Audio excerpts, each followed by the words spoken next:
नमस्कार साथियों, आप सभी लोगों का स्टडी गुरु मंत्र यूट्यूब चैनल पर हार्दिक अभिनंदन है। आज की वीडियो में हम यूपी पुलिस कंप्यूटर ऑपरेटर और यूपी एसआई एएसआई गोपनीय लिपिक लेखा जिसका एग्ज़ाम अभी आने वाला है उसके लिए कंप्यूटर की क्लासेस लेकर के आए हैं। हम एक पूरी सीरीज़ लेकर के आ रहे हैं जिसमें आपको कंप्यूटर की कंप्लीट क्लासेस प्रोवाइड कराई जाएंगी। आज हम क्लास फर्स्ट लेकर के आए हैं जिसमें आपको बेसिक कंप्यूटर फंडामेंटल्स कम्प्लीटली इस क्लास में कंप्लीट करा दिया जाएगा। साथ ही साथ आपको प्रैक्टिस के लिए क्वेश्चंस भी प्रोवाइड कराए जाएंगे जिसमें हम अच्छे से प्रैक्टिस करेंगे थ्योरी की। तो इस क्लास में हम पूरी थ्योरी साथ ही साथ प्रैक्टिस करेंगे क्वेश्चंस के साथ, जिससे हम एग्ज़ाम में 100% स्कोर कर सकें। तो इस सीरीज़ को आप पूरा देखिएगा। मैं आपसे वादा करता हूँ कि कंप्यूटर में आपके 100 में से 100% स्कोर होगा। तो चलिए आज की वीडियो को स्टार्ट करते हैं और सबसे पहले थ्योरी को कवर करेंगे और फिर उसके बाद प्रैक्टिस क्वेश्चंस लगाएंगे। सबसे पहले हम देखते हैं मीनिंग ऑफ कंप्यूटर कि कंप्यूटर क्या है।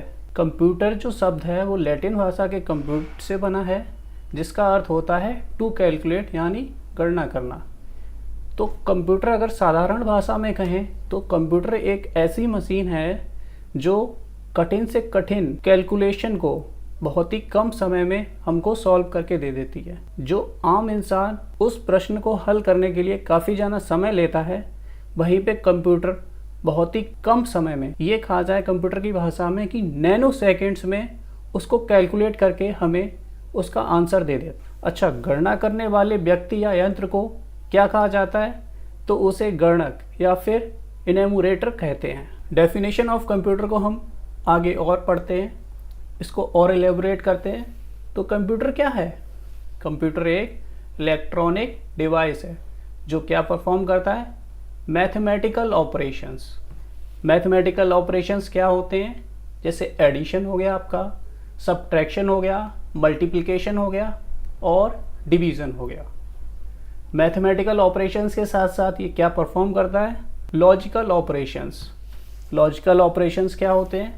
Less than, greater than, equal to, less than equal to, more than equal to. ये जो सारे ऑपरेशंस होते हैं ये लॉजिकल ऑपरेशंस होते हैं। साधारण भाषा में अगर समझे तो मैथमेटिकल ऑपरेशन यानी जोड़ घटाना, गुणा भाग, और लॉजिकल ऑपरेशन यानी जिसमें आपको तर्क करना हो यानी सोचना हो, समझना हो कि कौन सी संख्या बड़ी है, कौन सी संख्या छोटी है। ये सब आपके लॉजिकल ऑपरेशंस में आ जाते हैं। कंप्यूटर क्या करता है? हम जो कंप्यूटर को डाटा देते हैं यानी कैसा डाटा? रॉ डाटा या रॉ फैक्ट्स, वो इसको किस में चेंज कर देता है? इंफॉर्मेशंस में चेंज कर देता है, जिसको क्या कहा जाता है?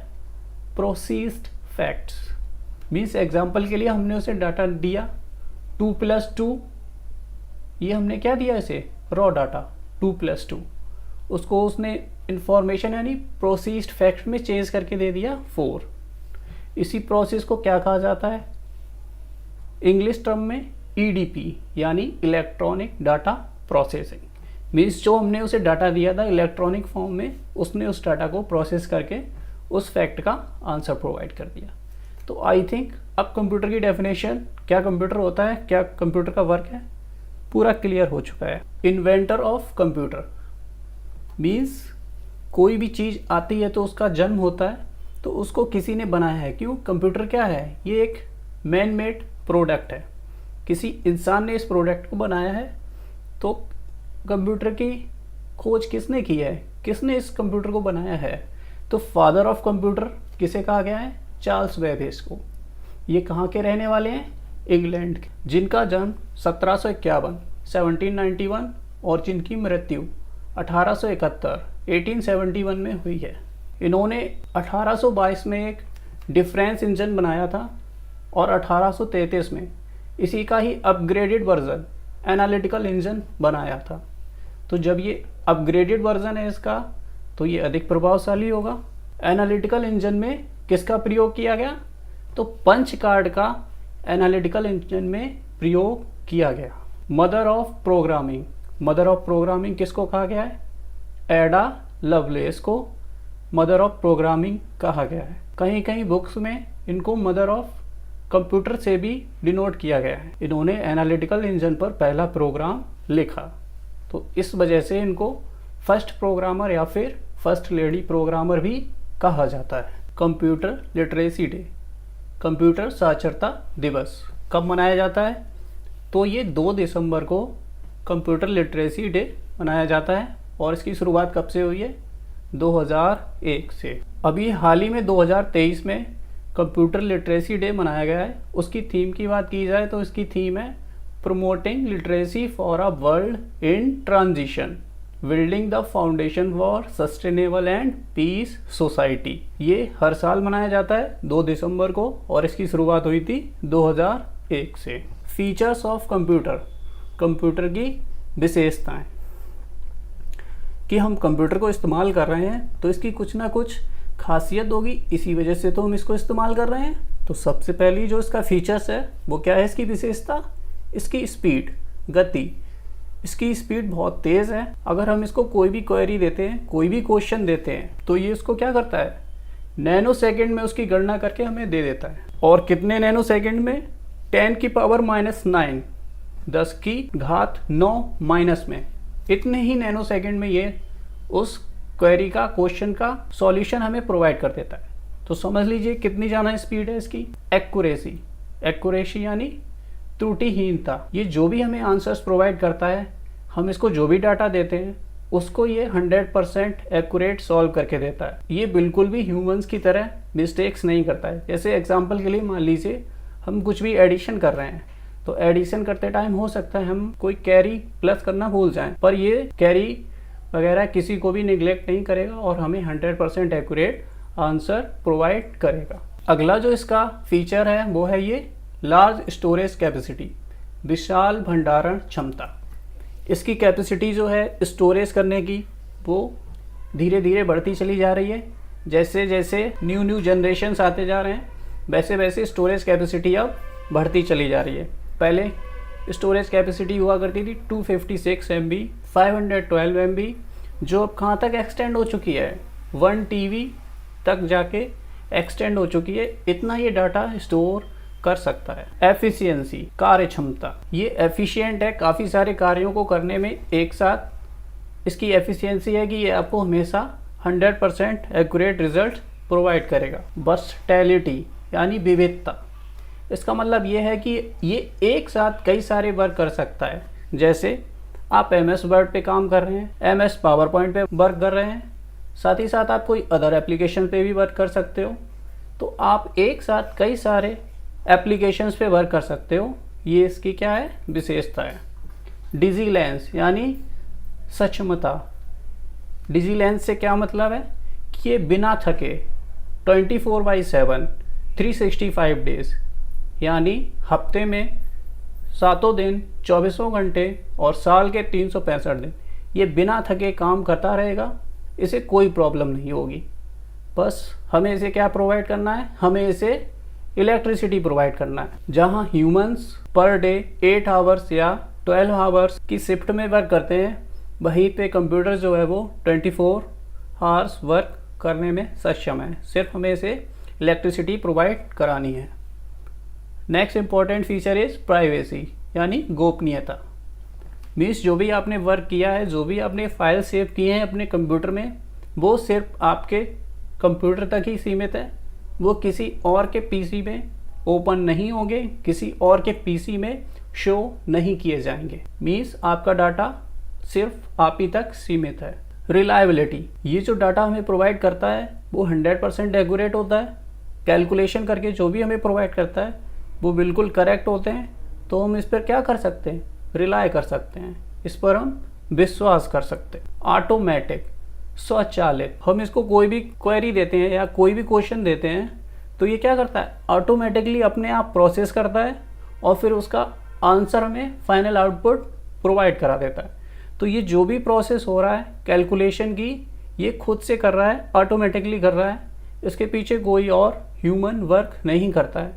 एक बार सेटअप रेडी हो जाता है कंप्यूटर का, फिर ये ऑटोमेटिकली फंक्शन करने लग जाता है। तो ये सारे फीचर्स थे कंप्यूटर्स के। Number 1 speed, accuracy, large storage capacity, efficiency, versatility, diligence, privacy, reliability and automatic. Limitations of computers, सीमाएं। कोई चीज़ हम इस्तेमाल करते हैं तो उसकी अच्छाइयाँ होती हैं तो कुछ बुराइयाँ भी होती हैं। हर सिक्के के दो पहलू होते हैं, कुछ अच्छे होते हैं और कुछ बुरे होते हैं। तो आइए देखते हैं इसमें क्या क्या खामियां हैं। तो सबसे पहला है माइंडलेसनेस, बुद्धिहीनता। इसमें बुद्धि नहीं है।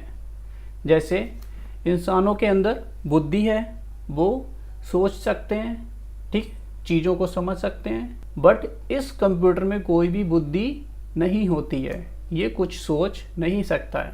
ये केवल जो यूज़र इसको डाटा प्रोवाइड कराएगा उसके अकॉर्डिंग ये आउटपुट आपको प्रोवाइड करेगा।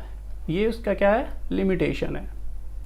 डिपेंडेंस ऑन इलेक्ट्रिसिटी मीन्स ये बिजली पर इसकी निर्भरता रहती है। अगर मान लीजिए आपके शहर में 1 महीने के लिए आपको बिजली नहीं दी जाती तो आप कंप्यूटर का इस्तेमाल 1 महीने तक नहीं कर पाएंगे। यूपीएस से हम कुछ टाइम के लिए इसको बैकअप दे सकते हैं, पर 1 महीने तक बिजली नहीं आएगी तो हम कंप्यूटर का इस्तेमाल नहीं कर पाएंगे। अनएम्प्लॉयमेंट, बेरोजगारी, ये तो वैसे ही हमारे पास इस समय बहुत ज़्यादा प्रॉब्लम चल रही है। कंप्यूटर के आने से भी कुछ परसेंटेज इसमें कंप्यूटर का योगदान भी रहा है। जैसे एग्जांपल की बात की जाए, एटीएम्स मशीन वगैरह, कैश डिपॉजिट मशीन्स। पहले ये सारा वर्क कैसा होता था, मैन्युअली वर्क होता था। यहाँ पर एक क्लर्क रहता था, वही कैश डिपॉजिट करता था। आपको विड्रॉल करना है तो वहीं पे जाके आपको वही क्लर्क आपको कैश प्रोवाइड करता था जब आपको विड्रॉ करना होता था।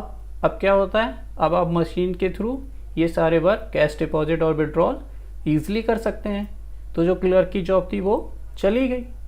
तो यही क्या रही कंप्यूटर की एक लिमिटेशंस कि इसने अनएम्प्लॉयमेंट को बढ़ा दिया। वायरस थ्रेट, वायरस थ्रेट यानी वायरस का खतरा। आपके कंप्यूटर पर वायरस डाल दिया जाए या किसी तरीके से वायरस का अटैक आपके कंप्यूटर पर आ जाता है तो आपका कंप्यूटर प्रॉपरली फंक्शन नहीं करेगा। आपकी फाइल्स करप्ट हो सकती हैं। जो आपने डाटा सेव किया था, हो सकता है वो डाटा अब आपको अच्छे से दिखाई ना दे, वो अच्छे से फंक्शन ना करे। हो सकता है धीरे धीरे आपके जो भी फाइल्स हैं वो सारा डाटा डिलीट कर दिया जाए वायरस के थ्रू। तो ये एक वायरस का थ्रेट रहता है कंप्यूटर पे। इसीलिए क्या किए जाते हैं, एंटीवायरस डाले जाते हैं, एक्टिवेट किए जाते हैं। ये इस तरीके से है जैसे मान लीजिए इंसान बीमार पड़ते हैं तो उनको क्या लगाया जाता है, टीका लगाया जाता है पहले, जिससे इंसानों में संक्रमण ना फैले। तो वैसे ही क्या करते हैं हम, वायरस से बचने के लिए कंप्यूटर में क्या लगाते हैं, एंटीवायरस। एक्सपेंसिव, महंगा। कंप्यूटर क्या है, महंगा प्रोडक्ट है थोड़ा सा, है ना। अगर हम बात करें, मोबाइल आज हर किसी के पास रीच में है, बट कंप्यूटर आपने देखा होगा मोस्टली हर कोई यूज़ नहीं करता है। अब तो धीरे धीरे प्राइसेस डाउन हो गए हैं, बट फिर भी कंपैरिजन किया जाए तो अभी भी ये थोड़ा सा एक्सपेंसिव है। कांट थिंक, स्वयं नहीं सोच सकते, मीन्स इनमें ब्रेन नहीं है। जैसे ह्यूमंस में शक्ति है सोचने की, समझने की, वैसे कंप्यूटर के पास कोई शक्ति नहीं है कि वो खुद से सोच सकें। वो रिलाय करते हैं यूज़र्स पे, जो यूज़र डाटा प्रोवाइड करेगा उसी के अकॉर्डिंग वो एक्ट करेंगे। तो ये थी कुछ खामियां कंप्यूटर्स की। आई थिंक आपको हर एक पॉइंट क्लियर हो गया होगा, सारी चीज़ें क्लियर हो गई होंगी। लिमिटेशंस क्या थे, mindlessness, dependence on electricity, unemployment, virus threat, expensive, can not think. चलिए आगे मूव करते हैं। एप्लीकेशंस ऑफ कंप्यूटर, कंप्यूटर का कहाँ पे अनुप्रयोग किया जाता है। एजुकेशन, शिक्षा के क्षेत्र में। जैसे अभी आप ऑनलाइन एजुकेशन ले रहे हैं, इंटरनेट की हेल्प से आप अपने मोबाइल पे या फिर कंप्यूटर पे ये वीडियो देख रहे हैं, तो शिक्षा के क्षेत्र में कंप्यूटर का इस्तेमाल होता है। पीडीएफ्स वगैरह, फाइल्स वगैरह बनाना, ऑनलाइन एजुकेशन, लाइव स्ट्रीमिंग वगैरह, वीडियो कॉन्फ्रेंसिंग, कंप्यूटर के थ्रू ये सारी चीज़ें एजुकेशन के फील्ड में होती हैं। नेक्स्ट पॉइंट है हेल्थ। हेल्थ के फील्ड में भी कंप्यूटर का यूज़ होता है। पेशेंट का डाटा स्टोर करना, एक्सरे मशीन वगैरह, रिपोर्ट्स बनाना, ये सारा डाटा किस में सेव होता है, कंप्यूटर में। डिफेंस सेक्टर में बात की जाए तो वहाँ पर भी कंप्यूटर का यूज़ होता है। किससे कितनी डील हुई, कौन सा एयरक्राफ्ट आने वाला है, कितना नंबर क्वांटिटी चाहिए, उनके क्या क्या फीचर्स हैं, ये सब डाटा कंप्यूटर में स्टोर रहता है। कॉमर्स एंड ट्रेड मीन्स व्यापार। व्यापार के क्षेत्र में भी कंप्यूटर का प्रयोग काफ़ी ज़्यादा हो रहा है। बिलिंग वगैरह, ट्रांसपोर्टेशन, डाटा ट्रैक करना ट्रांसपोर्ट में, कि कौन सा व्हीकल कहाँ पे है, ये सब किसके थ्रू हो पा रहा है, कंप्यूटर के थ्रू हो पा रहा है। ट्रांसपोर्ट में रेलवेज, एयरलाइंस, टिकटिंग वगैरह, टिकट्स वगैरह लिए जाते हैं, वहाँ पे कंप्यूटर का प्रयोग हो रहा है। बैंकिंग में देखते ही हैं आप, किसी बैंक में जाएं, SBI वगैरह, सब क्लर्क के पास आपको कंप्यूटर्स प्रोवाइड मिलेंगे, जहाँ पे वो अपने डाटा को इंटरनेट्स के थ्रू, सर्वर के थ्रू कस्टमर की हेल्प करते हैं कंप्यूटर के प्रयोग से। एंटरटेनमेंट के लिए भी कंप्यूटर का यूज़ किया जाता है। आप इसमें OTT प्लेटफॉर्म्स वगैरह या फिर यूट्यूब वगैरह देख सकते हैं, आप इसको एक एंटरटेनमेंट का टूल भी मान सकते हैं। तो ये सारे एप्लीकेशंस थे जहाँ पे कंप्यूटर का इस्तेमाल किया जाता है। Number 1 education, second health, defence, commerce and trade, transport जैसे रेलवे हो गया, एयरलाइंस हो गया, banking and entertainment. I think ये पूरा टॉपिक आपको क्लियर हो गया होगा। आइए नेक्स्ट स्लाइड पर चलते हैं कि बेनिफिट्स क्या हैं कंप्यूटर के। कंप्यूटर हम यूज़ कर रहे हैं तो कुछ ना कुछ इसके बेनिफिट्स तो होंगे ही, जिसकी वजह से यूज़ कर रहे हैं। तो number 1 benefit is time saving. Computer से क्या हो जाता है, हमारा टाइम सेव हो जाता है। जैसे अभी एग्जांपल दिया था ATM क्लर्क का, है ना, तो क्लर्क बाबू पहले सारे नोट्स गिनेंगे, फिर उसके बाद पेपर वर्क करेंगे, फिर आपको प्रोवाइड करेंगे आपका मनी। आपने क्या किया, मशीन्स के थ्रू यही चीज़ की, तो क्या होता है, तुरंत आपको आपका कैश मिल जाता है और टाइम सेव हो जाता है, जिससे लंबी लंबी लाइंस देखने को भी नहीं मिलती हैं। नेक्स्ट पॉइंट क्या है, पेपर सेविंग। तो यहाँ पे काफ़ी सारा जब पेपर वर्क करना पड़ता है, इसी वजह से टाइम लगता है। अब पेपर वर्क नहीं होगा, टाइम सेव हो रहा है, सब कुछ कैसा है, ऑनलाइन हो रखा है, तो पेपर भी सेविंग बचेगा। Environment friendly. एनवायरनमेंट फ्रेंडली का मतलब क्या है कि ये बहुत ही ईजी टू यूज़ है। यूज़र्स क्या कर सकते हैं, कुछ ही ट्रेनिंग के बाद ईजिली कंप्यूटर को ऑपरेट कर सकते हैं। एरर फ्री वर्क, इस पर वर्क कर रहे हैं वो कैसा रहेगा, एरर फ्री। क्यों, क्योंकि इसको जो हम डाटा प्रोवाइड कर रहे हैं उसका ये आउटपुट देता है, वो कैसा देता है, 100% एक्यूरेट डाटा हमको ये प्रोवाइड करता है। Quality of work. क्यों है क्वालिटी ऑफ वर्क, क्योंकि जो भी डाटा हमने इसको प्रोवाइड किया है वो कैसा दिया है इसने हमें, बिल्कुल एक्यूरेट प्रोवाइड किया है, टाइमली प्रोवाइड किया है, टाइम सेव कर रहा है हमारा, तो डेफिनेटली क्या है, क्वालिटी है इसकी। 24/7 वर्क कर रहा है ना, कोई कंप्लेन नहीं करता है, डिजीलेंस, बिना थके वर्क करता है, तो ये क्या है इसकी क्वालिटी ऑफ वर्क। तो ये सारे बेनिफिट्स थे कंप्यूटर के। आई थिंक ये टॉपिक भी आपका 100% क्लियर हो गया होगा। आइए नेक्स्ट टॉपिक पर चलते हैं, पार्ट्स ऑफ कंप्यूटर। अब यहाँ से आपको आपके एग्जाम में डेफिनेटली क्वेश्चंस देखने को मिल सकते हैं। कंप्यूटर के पार्ट्स होते हैं वो, उनको कितने टाइप्स में बांटा गया है, तो 3 टाइप्स में बांटा गया है। Number 1 is input devices, second is output devices, third one is processing and storage devices. तो इनपुट डिवाइसेस मीन्स जिनके थ्रू कंप्यूटर में डाटा को डाला जाता है। कीबोर्ड के थ्रू टाइप करते हैं हम, माउस के थ्रू, पॉइंटिंग डिवाइस है, इसके थ्रू हम जहाँ पे भी हमें जाना होता है माउस के थ्रू हम जा सकते हैं। स्कैनर के थ्रू क्या होता है, प्रिंटर में ही स्कैनर लगा होता है, जिससे हम कोई भी डॉक्यूमेंट्स को स्कैन कर सकते हैं और अपने कंप्यूटर पे देख सकते हैं, कंप्यूटर की मॉनिटर स्क्रीन पे देख सकते हैं।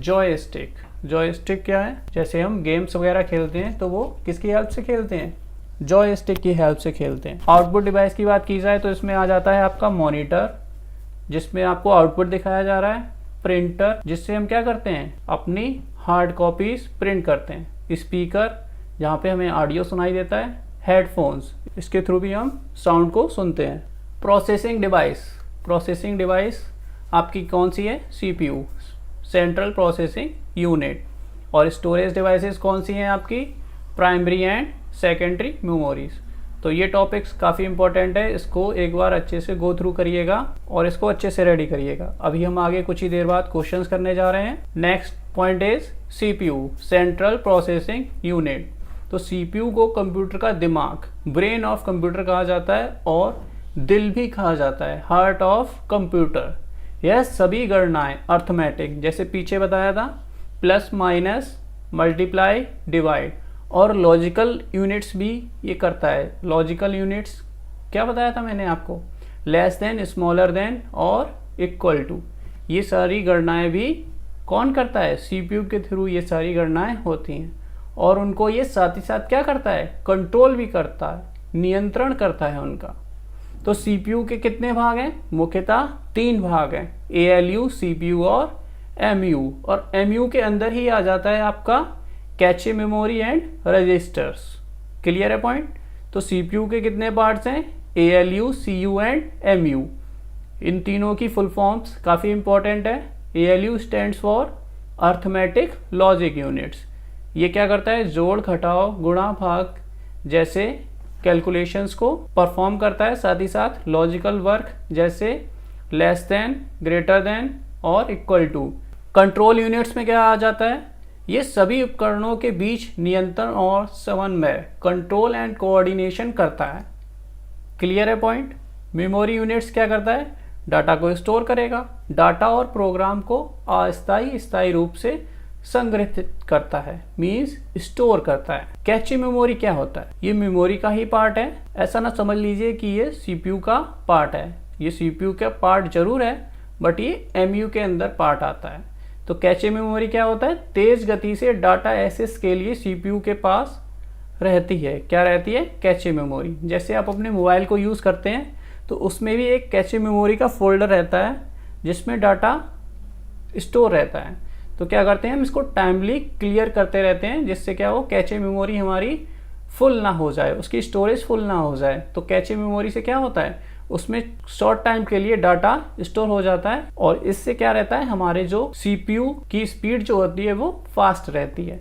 जैसे हमारा मोबाइल है तो मोबाइल भी हमारा कैसा वर्क करता है? फास्ट। जैसे कैचे मेमोरी अगर फुल हो गई तो हमारा मोबाइल हैंग करने लग जाता है। रजिस्टर्स ये क्या होते हैं?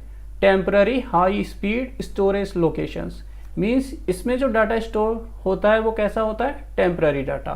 Monitor BDU, BDU stands for visual display unit.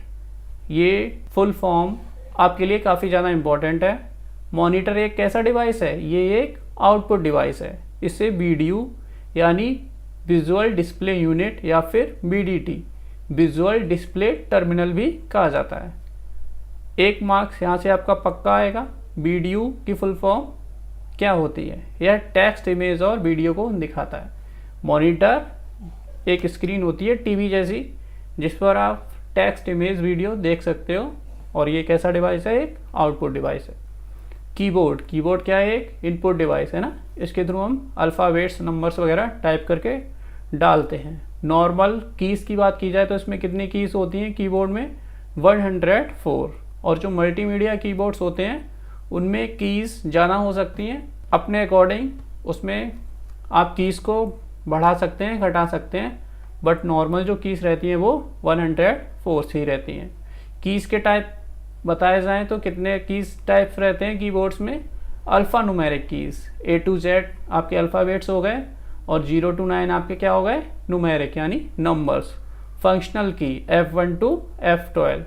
Controls keys, control, alt, escapes, ये सारे कीज़ कैसे हैं आपके? Control keys. Navigation keys, arrow, home, ends. Numeric keyboard, numeric keyboard आपको साइड में कीबोर्ड लगा हुआ मिलता है। जैसे ये अल्फ़ा न्यूमेरिक कीज़ थी उसी टाइप से आपको ये न्यूमेरिक कीबोर्ड अलग से लगा हुआ साइड में मिल जाता है। मल्टीमीडिया कीबोर्ड्स में अतिरिक्त volume, play, pause, et cetera keys आपको देखने को मिलती हैं। तो कीबोर्ड कैसा एक डिवाइस है? Input device. 5 तरह के इसमें कीज़ होते हैं और नॉर्मली 104 कीज़ एक कीबोर्ड में होते हैं। माउस, माउस क्या है? ये एक पॉइंटिंग डिवाइस है। जैसे अभी देखिए मेरा पॉइंटर हिलता हुआ दिख रहा है और ये कैसा एक डिवाइस है? इनपुट डिवाइस है। इसका आविष्कार मीन्स इसको डिस्कवर किसने किया था? डगलस एंगलवार्ट। किसने किया है? डगलस एंगलवार्ट। काफ़ी इंपॉर्टेंट क्वेश्चन है, आने के चांसेस हैं एग्जाम में। इसका फंक्शन क्या रहता है? तो इसमें 3 कीज रहते हैं। लेफ्ट क्लिक के लिए एक बटन रहता है, राइट क्लिक के लिए एक बटन रहता है और एक स्क्रॉल व्हील होता है। तो लेफ्ट क्लिक से हम क्या कर सकते हैं? किसी चीज़ को सेलेक्ट या फिर ओपन कर सकते हैं। राइट क्लिक से हम कॉन्टेक्स्ट मेनू यानी जो चीज़ हमने ओपन की है, अगर हम किसी फोल्डर पर राइट क्लिक करेंगे तो उसका जो भी मेनू होगा वो बॉक्स ओपन होके आ जाएगा, उसका पूरा मेन्यू ओपन होके आ जाएगा। स्क्रॉल व्हील से हम क्या करते हैं? Up and down scroll, means किसी पेज में ऊपर जाना है, नीचे जाना है, वो किसकी हेल्प से जाएंगे? हम स्क्रॉल व्हील से। तो माउस कैसा डिवाइस है? एक इनपुट डिवाइस है, पॉइंटिंग, और इसको डिस्कवर किया है डगलस एंगल वाट ने। प्रिंटर कैसा डिवाइस है? ये एक आउटपुट डिवाइस है। यह डाटा को हार्ड कॉपी कागज पर देता है। अगर हम प्रिंटर्स के टाइप्स की बात करें तो ये 2 टाइप्स के होते हैं, impact printer example dot matrix and non impact printers जैसे लेज़र और इंकजेट। तो प्रिंटर कैसा डिवाइस है? आउटपुट डिवाइस जो डाटा को हार्ड कॉपी में प्रेजेंट करता है। यूपीएस, इसकी फुल फॉर्म भी काफ़ी इंपॉर्टेंट है, uninterrupted power supply. UPS power failure होने पर कुछ समय के लिए बैकअप पावर देता है। जैसे मान लीजिए आपकी लाइट चली गई तो यूपीएस के थ्रू कुछ टाइम के लिए आपको बैकअप मिल जाएगा, जिससे आप अपनी फाइल्स को स्टोर कर लें, आपका डाटा बेकार ना चला जाए। आप अपनी फाइल्स वगैरह को प्रॉपरली स्टोर करने के बाद कुछ समय के बाद अपने कंप्यूटर को शट डाउन कर दीजिएगा। यह कंप्यूटर को अचानक बंद होने से बचाता है, जिससे कोई फाइल आपकी अधूरी रह जाए, सेव ना हो पाए। इस वजह से ये आपको थोड़ी देर के लिए आपको टाइम देता है कि आप अपने फाइल्स को जल्दी से स्टोर कर लीजिए और कंप्यूटर को शट डाउन करिए। मेमोरी कितने टाइप्स की है? प्राइमरी मेमोरी और सेकेंडरी मेमोरी। प्राइमरी मेमोरी क्या होता है? RAM and ROM. इनकी भी फुल फॉर्म इंपॉर्टेंट रहती है। RAM stands for random access memory and ROM stands for read only memory. Secondary memory में आपका एग्जांपल आ जाएगा hard disk, SSD, CD and DVD. Cache memory high speed storage होती है, सीपीयू के पास होती है और इसमें टेम्पररी डाटा स्टोर होता है, ना कि परमानेंट डाटा। अब आइए जरा कुछ वन लाइनर्स नोट्स देखते हैं। अभी हमने पीछे पढ़ा था ब्रेन ऑफ कंप्यूटर और हार्ट ऑफ कंप्यूटर किसको कहा गया है? सीपीयू को। मॉनिटर को क्या कहते हैं? बीडीयू। इसकी फुल फॉर्म याद रखिएगा। आउटपुट डिवाइस, कीबोर्ड कैसी डिवाइस है? ये एक इनपुट डिवाइस है और इसमें कितने कीज होते हैं? 104। माउस का आविष्कार किसने किया है? डगलस एंगल वाट ने। प्रिंटर क्या है? ये आउटपुट डिवाइस है, हार्ड कॉपी के रूप में हमें डाटा प्रोवाइड करता है। यूपीएस अनइंटरप्टेड पावर सप्लाई, जो हमें क्या प्रोवाइड करता है? बैकअप पावर प्रोवाइड करता है। अच्छे से समझ में आ रहा है तो ये वीडियो को ज़्यादा से ज़्यादा लोगों में शेयर करिए, इस चैनल को सब्सक्राइब करिए और वीडियो को लाइक करिए। मैं आप सभी लोगों का हार्दिक अभिनंदन करता हूं और आशा करता हूं कि ये क्लास आपको यूपीएसआई, एएसआई और यूपी पुलिस का कंप्यूटर ऑपरेटर बनाने में 100% यूज़फुल साबित होगी और आपका कंप्यूटर में 100% स्कोर होगा। जय हिंद साथियों।